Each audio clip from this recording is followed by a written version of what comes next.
Welcome to episode 4 of our study of Romans 5 through 8. My name's Ross Gilbert and I'm going to be your teacher. Well, we're here now in chapter 6, and we're going to look at the first 10 verses of this great chapter, where Paul's beginning to lay out what we need to know, what's critical for you and I to know about what happened on the cross. Let's get started.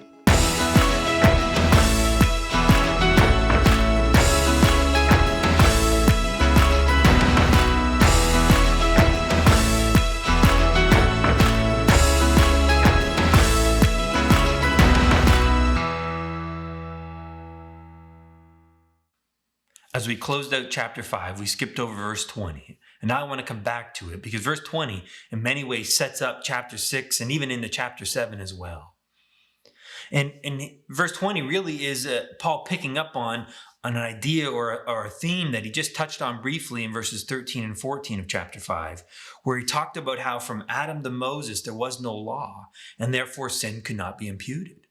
And really what it did is it showed how the law isn't the answer. And so then he makes this statement in verse 20 that to many I think is shocking, because many have looked at the law as being sort of that safeguard, that thing that keeps us on the right track.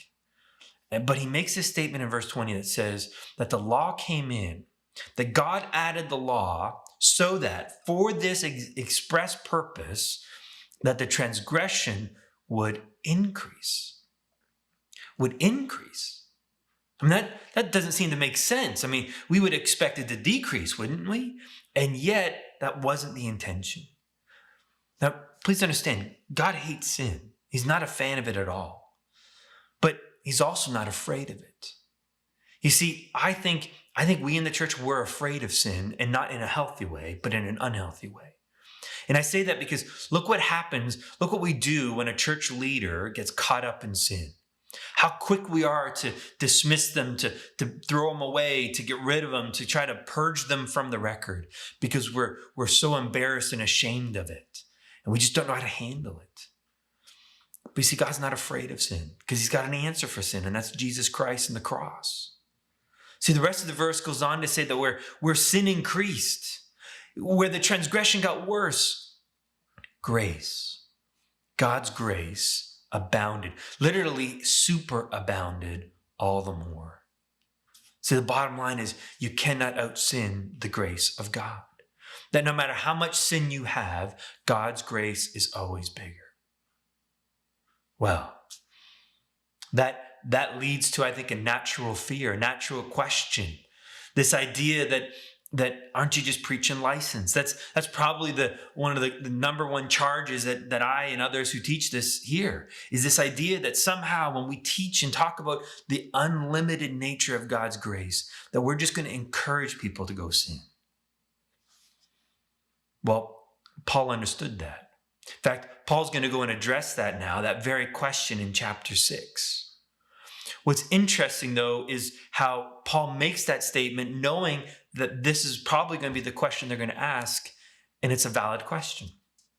Shall we continue in sin that grace may increase? That's the question he's going to ask in verse 1 of chapter 6. What's interesting is, though, Martin Lloyd-Jones, he comments on this, and he says that in Paul here, presenting the gospel, knows full well that ought to be the natural question. And Martin Lloyd-Jones says, in sharing the gospel, if nobody accuses you of being that hyper grace, if no one accuses you of being that far over the board with God's grace, he says, maybe you're not teaching the gospel. And it's an interesting thought that's how good this gospel really is that it ought to lead people to ask the question, should we continue in sin? Well, we're going to see in a moment that the answer is no, but the answer why that is the case. So to do that, I want to understand the structure of Romans chapter 6. Because again, Paul's got a very logical structure in the whole book of Romans. But in chapter 6, what we're going to see here is verse 1, he's going to ask the question. He's going to ask the logical question that's in everyone's minds after reading verses 20 and 21. Then in verse 2 of chapter 6, he gives the complete answer. One verse, whole answer. But then he's going to unpack it. And so from verse 3 to verse 10, he unpacks and explains in more detail the answer in verse 2. And then he's going to apply that answer in verses 11 to 13. And we'll see that one in the next video. But let's see now exactly what the question is. So in verse 1, Paul asks the question, what shall we say then? In response to this nature of God's grace being so grand and so big, what should we say then? Are we to continue in sin that grace may increase? That's the question. And that's going to be the question. It's important to understand that's the question he's answering in this section. And because if we forget what the question is, then we're going to not necessarily fully understand his answer.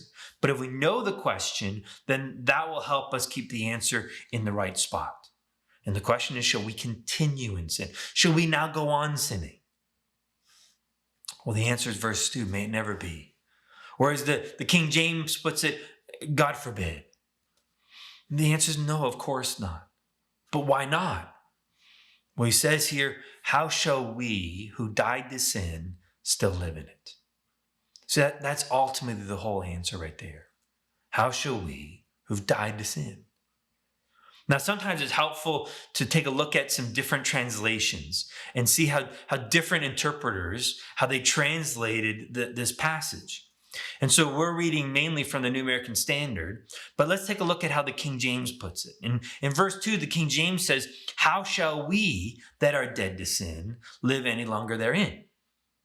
Whereas the NIV says, we are those who have died to sin, how shall we live in it any longer?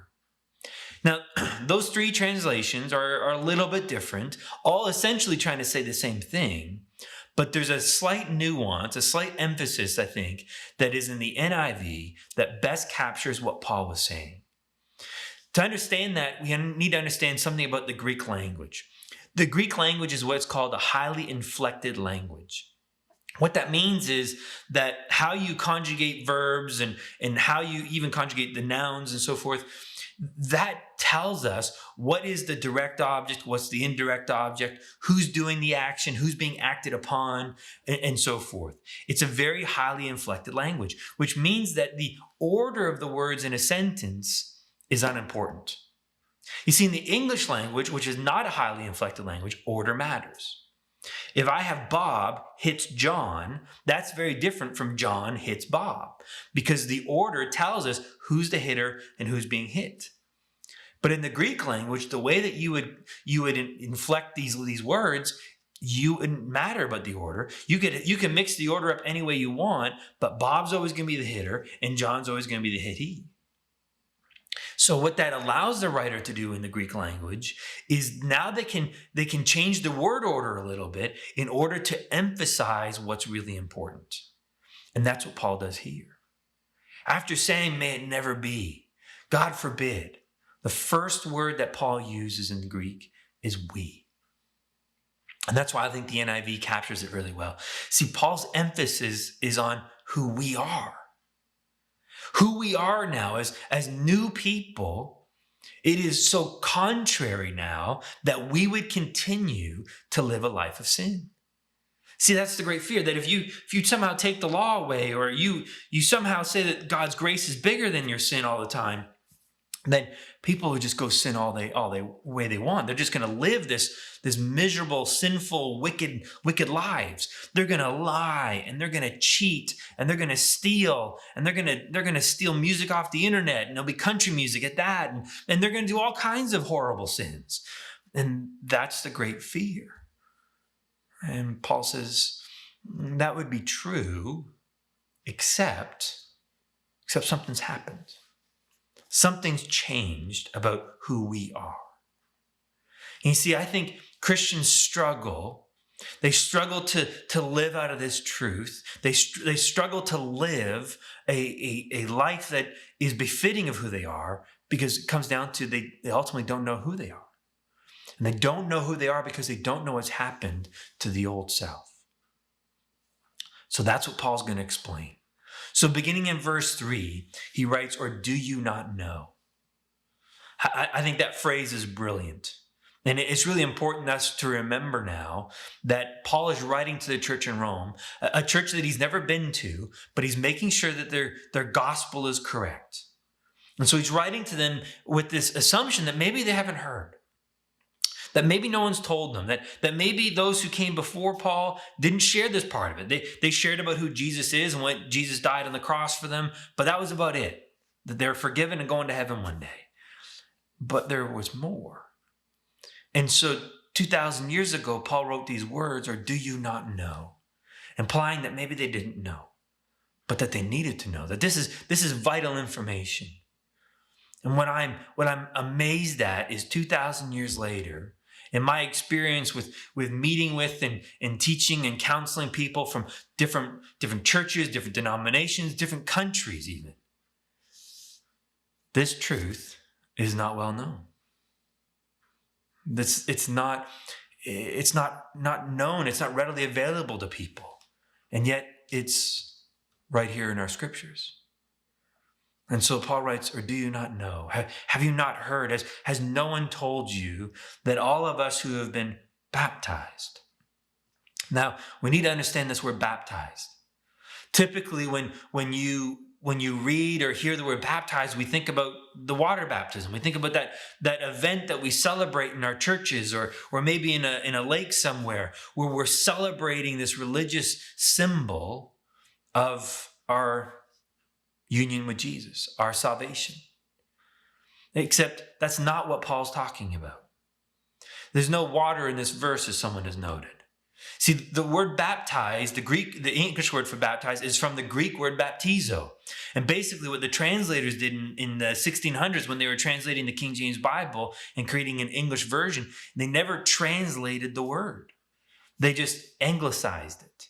They transliterated it. And so baptizo became baptized. And we lose the true meaning of the word baptizo. See, baptizo just means placed into or immersed into. And that's all Paul's talking about here. He's not talking about that religious event or that symbol that we practice in our churches. He's talking about just being placed into. And Paul writes, do you not know? Have you not been told? Have you not heard that all of us who have been baptized, placed into Jesus Christ, have also been placed into his death? That's incredible. See, when I ask people and I ask Christians what happened on the cross, they look at me and they give a quick answer. Well, that's where Jesus died, and that's where I was forgiven, and that's where I was saved, and they talk about what Jesus did for them. But they've not understood what happened to them, what Jesus did to them. See, what Paul's teaching us is really picking back off of what we looked at in chapter 5 and verses 12 to 19 about that contrast of being in Adam versus in Christ. And you remember we said that, this idea that whoever you're in, what happens to them happens to you. And that was a result of this federal or representative head, as also the actual fact that you and I were in Adam. So when Adam sinned, we became a sinner. When Adam died and was separated from God, we too were separated from God. When he was condemned, we were condemned. And when he became a sinner, we too became a sinner. But Paul says, don't you know that you were rescued, you were taken out of Adam, and you were also placed into Christ. And because you were placed into Christ, you were also placed into his death. See, have you ever pictured the cross? And where would you be in that picture? Would you be with John and Mary? Would you be hiding out with Peter? Would you be with the angry mob? Would you be with the Roman guards and the executioners? It's not where you were. You were actually in Jesus, on that cross, dying with him, being crucified with him. Because what God needed to do was more than just to forgive you, more than just to wash away your sins. What he needed to do was actually take away the sinner. Because ultimately that was the problem. You see, if you were still a sinner, if all that happened was you're forgiven, and that's God's grace, you're forgiven, then you know what? It's true. We would just go on sinning. We would just go live this life of debauchery. Except that's not who you are anymore. Something changed. The sinner, the person you were on earth when you arrived here on planet Earth, the person you were before you knew Jesus, was crucified with him. And then it goes on and says, was buried with him. Therefore, we've been buried with him through baptism into death. So that as Christ was raised from the dead through the glory of the Father, so we too might walk in newness of life. Remember the question he's answering. Shall we continue in sin? No, why not? Because the old you is gone in order that there could be a new you so you can live and walk in a new way. So you can walk in freedom. So you can walk with new life.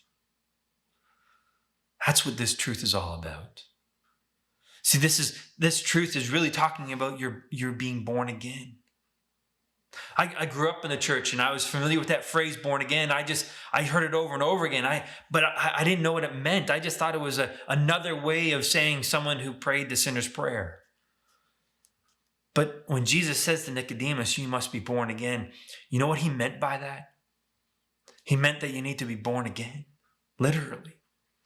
And Nicodemus thought, well, do I have to kind of crawl back up into my mom's belly? Like, what do you mean? And he was thinking physical birth. But Jesus was talking spiritual birth. And in order for you to be born again spiritually, in order for you to get a new spirit, something had to happen to the old. And you see, too often what we do is we've got the old sinner, the old spirit, the old self, the old man, and then we find out we're a new creation and we're a new person, and we try to put them together. And so on good days, I'm the new person, but on the bad days, I'm this old self again.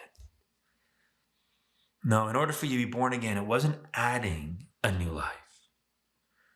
Your born again experience involved your death, your burial, and your resurrection, your rebirth as a brand new creation, as someone new, as someone different.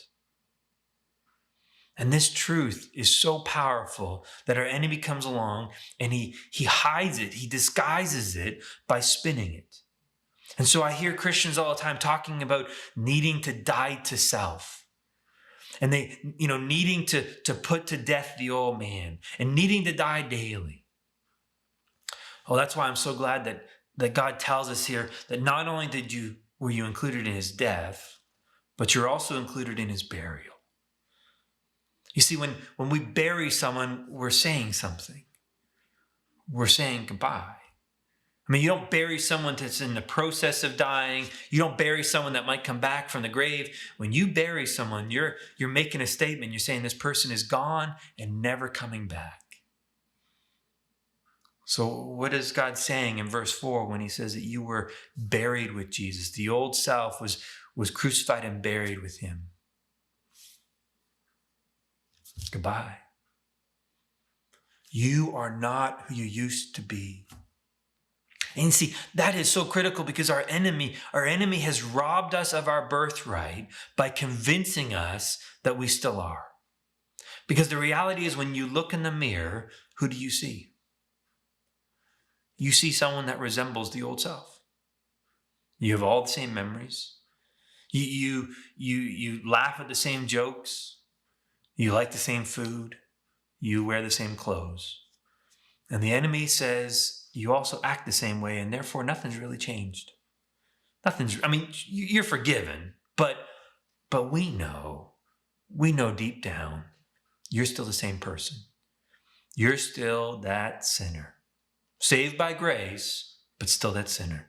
And now you better work hard. Otherwise that sinner's going to get loose, and we can't have that. And he's hiding the truth, this glorious truth that Paul says we need to know. That the sinner is dead. The sinner is gone. As 2 Corinthians 5:17, it says it's passed away. And behold, the new, not is, not will, but has come. You and I are new creations that can now walk in a new way, in newness of life. Well, he's going to expand on this now, beginning in verse 5, and he makes another incredible statement. I mean, it's just packed full of truth. He says in verse 5, for if. Now, this if is not an iffy if. It's not a question. It's a guaranteed. So, meaning, really, we could have translated this word here as since. For since we have become united with him in the likeness of his death, certainly we shall also be in the likeness of his resurrection. Well, why is that important? Well, the likeness of our death is what we're going to see is going to set us free from sin. But the likeness of his resurrection is going to empower us to live differently. Again, answering the question, shall we continue in sin? No, we have a new way, a new option, and that is now living out of the resurrection life of Jesus. So this loaded verse in verse 5, he's going to explain it now. He's going to go into more detail. In verses 6 and 7 explains the first half of verse 5. And then verses 8, 9, and 10, he's going to unpack the second half of verse 5. So the first half of verse 5 says, for since we become united with him in the likeness of his death. Verse 6 then says, knowing this, that our old self was crucified with him, in order that our body of sin might be done away with, so that we would no longer be slaves to sin. For he who has died is freed from sin. Again, look at the words Paul's saying, knowing this. This is a fact. Paul's not giving an analogy. He's not giving, imagine or an illustration. This truth of our death, burial, and resurrection is throughout the New Testament. Here in Romans 6, it's going to be again in Romans 7, in Galatians, in chapter 2 and in chapter 6, in Colossians, in 1 Peter, in Ephesians. It's throughout the New Testament, and Paul's not talking about it in a I want you to imagine sort of way. He says, knowing this, knowing the facts, that our old self was crucified with him. Again, this is so important that we understand this phrase, our old self was crucified with him. In the Greek, Paul uses the Aorus Tense. And the Aorus Tense here is a punctiliar event, meaning it's an event that happens a moment in time. It often is translated past tense, but it doesn't need to be. But in this case, it does, because of how Paul links it to Jesus' death. You see, when did Jesus die? He died 2,000 years ago. So when did you die? You died 2,000 years ago. Now, that doesn't mean that when you arrived here on planet Earth, you arrived here as a new creation. No, because that's trying to now limit God in a linear way. I want you to imagine this way. Imagine we have a timeline. And on our timeline, we've got the creation, and then we've got, the fall of man, and we got Abraham and Moses, and then Jesus shows up and lives, and then he's crucified and he's buried and he rises again. And then you show up, and then you're born again. And then eventually you'll step into the sweet by and by. So we've got this timeline. So here's what happens. At that moment when you trusted in Jesus, when you placed your faith in Jesus as best you knew how, in that moment, God takes you out of that Adam, out of that moment, and he places you into Jesus Christ on the cross. And you're crucified and you're buried and you're raised up with him in order that he can take that new person and reinsert you back in your timeline. And so in that moment of salvation, everything changes. But the change happened 2,000 years ago. Now, I understand that, again, it's not linear and it's beyond time, and that would take a miracle. But do we know anyone in the miracle business? It was God that did this. And he placed you in Jesus, and he placed you in his death, knowing that the old self, the old man, would be once and for all crucified. Not an ongoing process. Not something that happens repeatedly, but once and for all. You see, if you and I need to die daily, then who else has to die every day? It would be Jesus. But as we're going to see in a couple of verses, he only had to die once. So how many times do we have to die? Only once.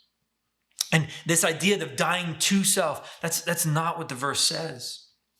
In fact, the only time the phrase die to self ever shows up is in Romans 14 and verse 7, where Paul says no one can die to self.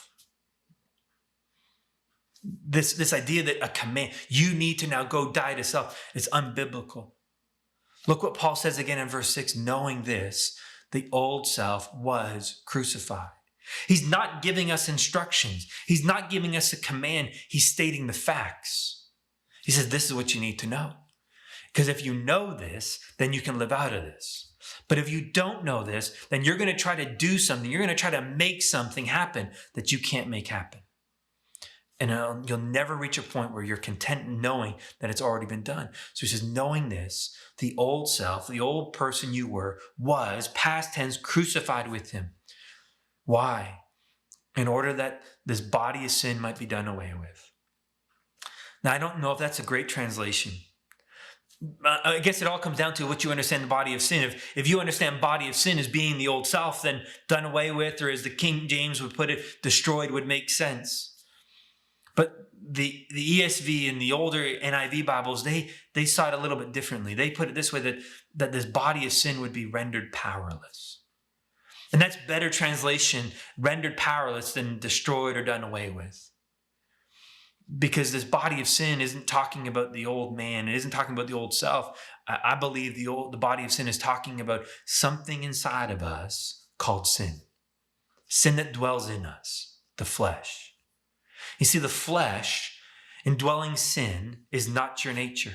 It's not who you are or not who you were. Instead, the flesh or indwelling sin was your old master. It controlled you. And Paul's going to expand on this in great detail in the second half of chapter 7. But right now, I think what he wants us to know is the flesh, the body of sin, it's still around, but it has no power over us anymore. See, think about it this way.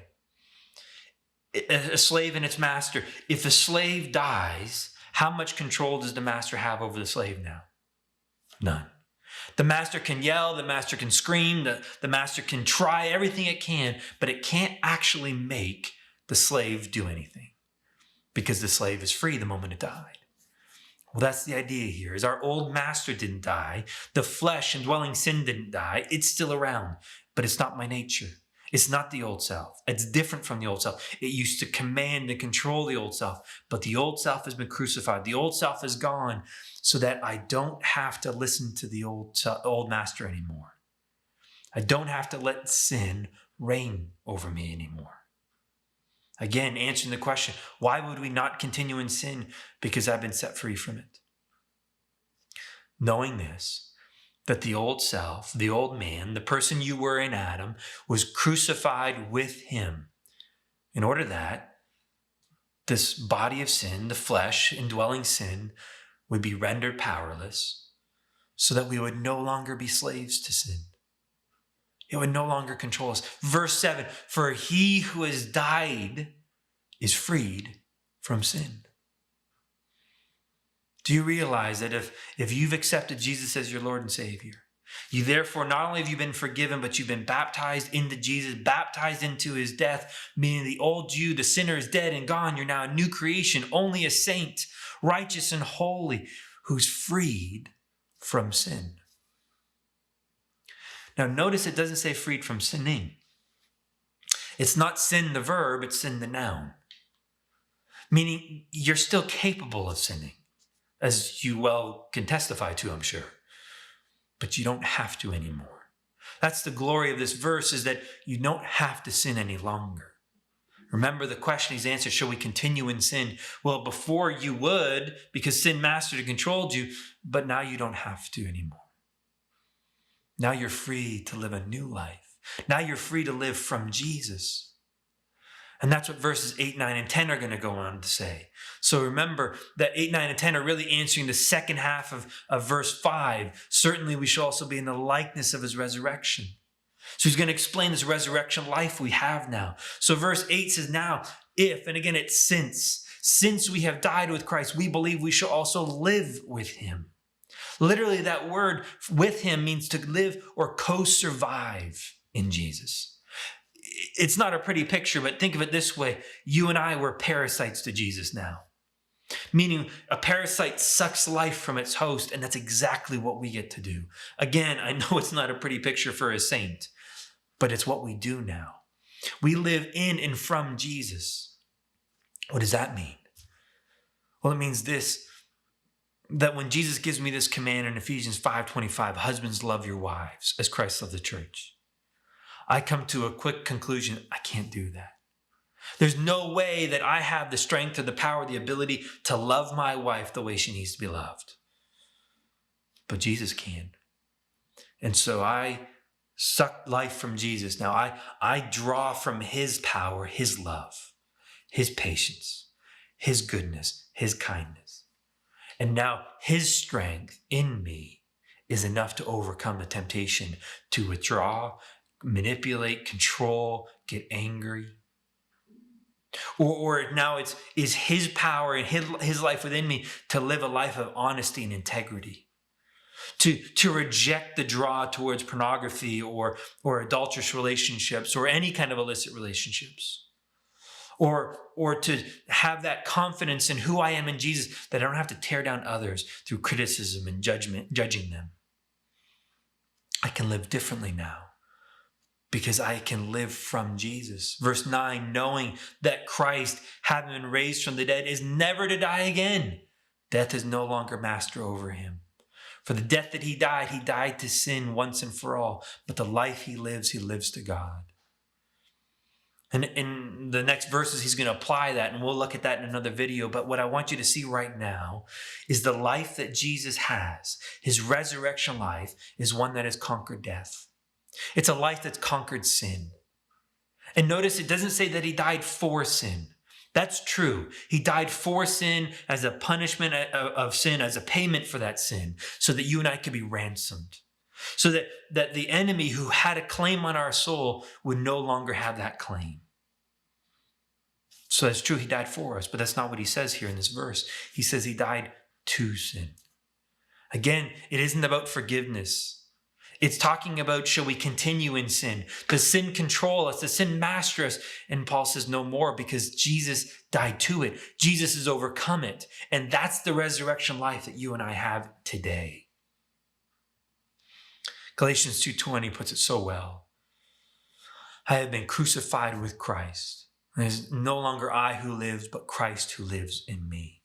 That phrase there, I've been crucified with Christ. That's how the NIV and the New American Standard puts it. The King James says, I am crucified with Christ. One talks about it in past tense, one talks about it in present tense. Well, which is more accurate? The answer is both and neither. See, Paul he uses the perfect tense. And the perfect tense is something that has happened in the past with ongoing results. The best way to translate it would be, I have been and am. For example, on May 24, 2003, I was married to my wife. But to this day, I remain married to her. So I don't have to get married every day. I don't have to keep getting married. I'm not in the process of getting married. I was married in that moment. When the moment we said I do, we were married, we were joined, we were one, and it's had ongoing results ever since. Good results, let me tell you, but ongoing results. So I have been and am married. That's the perfect tense. And so what Paul is saying is I have been. It happened in my past. I was crucified with Christ 2,000 years ago on that cross. And the ongoing results is that old self is still dead and no longer lives. But Christ now lives in me, this new creation. And the life I live today in this body, I live by faith, trusting, relying, depending upon the life of Jesus in me. So that's where we live from now. We live from the life of Jesus, so we don't have to continue in this life of sin. We've got resurrection life, new life. And beloved, if you knew who you are, if you know what you have, if you know what it means to have Jesus living inside of you, you'll be able to say no to sin. Rise up above it and live in a healthy way. Live in a way that is in agreement and congruence with who you really are and what your deep desires are. And you'll experience freedom and power. So why don't we continue in sin? Because of God's grace. God's grace has set you free. And God's grace now empowers you with his life, his resurrection life in you to live in a new way. to live in a way that is now opposite of how you used to live. Because the old is gone, and all you are is a brand new creation. I pray that God opened your eyes to the power of what happened on the cross, that it was more than just where Jesus died for us, but you and I were set free as well from our old selves, that we were crucified with Christ, and now he lives in us. In our next episode, we're going to see how that matters and what that means in terms of how we battle and face sin. But until then, if you've been blessed by this video, would you go ahead and share it with your friends and hit the like button below there? But also, visit our website, crosswaystolife.org. And there you can support this ministry so we can make more videos and more teaching available so that others could experience freedom in Jesus. Until next time, have a great day.